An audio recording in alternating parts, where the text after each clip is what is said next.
बहू जी मुझे कोर्ट जाना है, मेरा नाश्ता मुझे दे दो। बाबूजी, आज मैं थोड़ी बिजी हूँ, मेरी एक बहुत ज़रूरी बिजनेस की मीटिंग है। सुभद्रा भाभी राजेश भैया के लिए नाश्ता बना रही हैं, मैं उनसे कह दूँ आपके लिए भी नाश्ता बना दें? ठीक है। क्यों, तुम क्यों नहीं बना सकती? किचन की जिम्मेदारी तुमने संभाली थी ना इस दिन के लिए कि अपना बोझ दूसरों पे डाल दो। सुभद्रा क्या क्या करेगी घर में, नौकरानी है क्या वो? कैसी बातें करें भैया आप? आज मेरी बिजनेस की एक मीटिंग थी, इसलिए मैंने ऐसा कह दिया। वैसे भी वो आपके लिए नाश्ता बना रही हैं, तो बाबूजी के लिए भी बना देंगे। सुभद्रा ने जब मुझसे कहा ना कि वो नाश्ता बना रही है तो मैं सोच में पड़ गया। तुम लोगों ने काम बांट लिया था ना। किचन की जिम्मेदारी तुम्हारी है, अपनी जिम्मेदारी निभाओ। भैया मैंने आपसे कहा ना, मुझे बिजनेस की बहुत जरूरी मीटिंग में जाना है। बिजनेस से कौन से इस घर में 4 चांद लग जाएंगे हैं?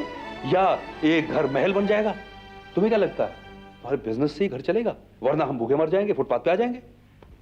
मेरे कहने का ये मतलब नहीं था, मैं तो सिर्फ आपसे ये कह रही हूँ कि मुझे बिजनेस मीटिंग में जाना है। बाहर का कोई भी काम करना है, पहले घर का काम पूरा करो, उसके बाद। तुम घर की बहू हो, बहू की जिम्मेदारी निभाओ पहले।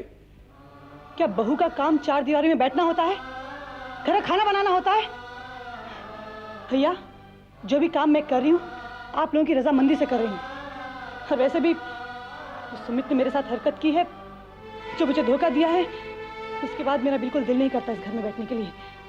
इसलिए सोच समझकर मैंने एक कदम उठाया और मैं जो कर रही हूँ ठीक कर रही हूँ। अरे मेरे एक छोटे से नाश्ते के लिए आप दोनों आपस में लड़ रहे हो? छोड़ो, इस बात को खत्म करो। नहीं बाबूजी, बात यहीं खत्म कर दी ना तो आगे जाके यही बात बड़ा रूप ले लेगी। मैं तो कहता हूं पायल को ही नाश्ता बनाना चाहिए। मैंने आपसे कहा ना, मुझे बिजनेस मीटिंग में जाना है, मुझे देर हो रही है, मैं नाश्ता नहीं बनाऊंगी, भाभी नाश्ता बना देंगी। तुम्हें शर्म नहीं आती है? बाबूजी के सामने ऐसे बात करती हो? हैं? ये हमारे बाबूजी हैं, हमारे पिता के लिए इस तरह की बातें कर रही हो? तुम इस घर में आई हो उनकी सेवा के लिए और तुम्हें उनकी सेवा करनी होगी। अगर आप जिद कर रहे हैं तो मेरी भी जिद है, मैं नाश्ता नहीं बनाऊंगी। अगर मैं वक्त पर नहीं पहुंचे तो हमें बहुत बड़ा नुकसान हो जाएगा। ऐसी की तैसी इस नुकसान की। अब मैं और कुछ नहीं सुनना चाहती। मुझे आंखें दिखा रही हो? छी छी पायल, छोटी बहू होकर अपने जेठ से जबान चलाती हो। अरे मुझसे कह देती तो मैं नाश्ता बना देती, इसमें इतना मुसीबत खड़ा करने की क्या जरूरत थी? भाभी मैं मुसीबत नहीं खड़ी करें, मुसीबत आपके पति खड़ी करें। हाँ, मैं पागल हो गया और दिमाग खराब हो गया मेरा जो इससे उलझ रहा हूं। अरे जो सच्चाई थी वो बयान की मैंने। सुमित तो पागल है जो कुछ कहता नहीं इसे। मैं घर का बड़ा हूं, मुझे कहने का हक है और बराबर कहूंगा। इतनी छोटी सी बात का बतंगड़ बना दिया तुम लोगों ने, इतनी सी बात पर लड़ रहे हो। बस दिल भर गया बाबूजी का दिल तोड़ के।